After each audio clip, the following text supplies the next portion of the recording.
With the two sides now talking and exchanging ideas, there is at least the prospect for compromise on both the debt ceiling and the government shutdown.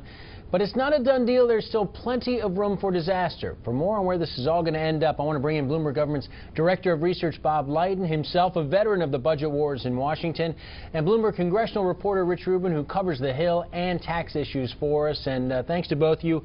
Bob, let me talk first of all about the economic impact, even from the shutdown so far. It's taken a toll already? Sure it has. And, you know, even though people are getting their Social Security checks, even though Medicare is being paid and so forth, we still have a bulk of the federal government where the people aren't going to work, and we have contractors who aren't getting paid. And the best estimates seem to indicate that at an annualized rate, you're talking about subtracting 3 to 4% of GDP off the growth rate as long as this continues. As long as this continues, and that would be, again, serious damage on an economy that was trying to gain some traction to begin with. Well, that's right. I mean, before this happened, we thought that the private sector was growing around 3% a year. So if you take 4% off because of the government, you're talking about -1. That's recession. All right, Rich, as you and I talk right now, where do we stand in terms of a deal? It feels like the two sides are trying to reach agreement. Republicans want to get out of this, don't they? Yeah, I think what's happened over the course of this week is we've seen that the threat of default, the idea of breaching that October 17th deadline where the U.S. borrowing authority would lapse, is basically gone. It's not completely gone because they've got to vote on things, but both sides seem to have come to an agreement that they don't want to go there. And so now they're just trying to negotiate the terms of exactly how you do that and then how you move a bill through both houses and get people comfortable and signed off on it. Is this a surrender by Republicans? They've been hurt politically. They've seen the polls, right? I mean, we'll see what the final terms are and what final deal emerges, but clearly if they went into this starting with the assumption that they would be able to get something on the health care law, get some sort of big spending cuts in exchange for a debt limit increase, they're not, it doesn't look like they're getting anything close to that.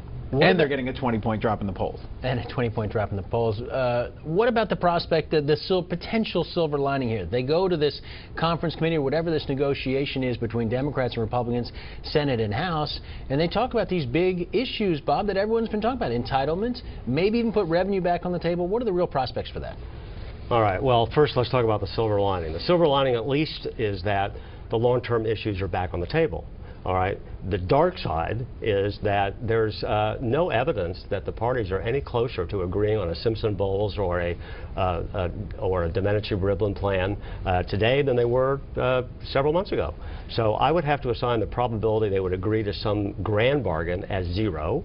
Then I would assign some small probability that they would get back to the plan they were talking about, let's say, in August 2011, the last budget war.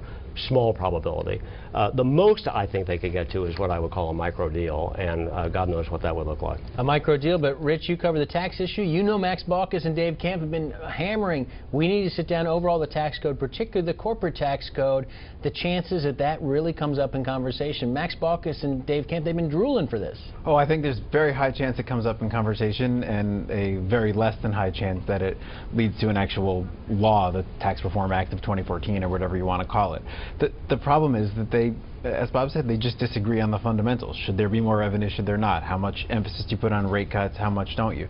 So there's broad sentiment toward making big changes to the tax code, but the ultimate goal of those is not at all clear. Bob, does anyone look good at the end of all this?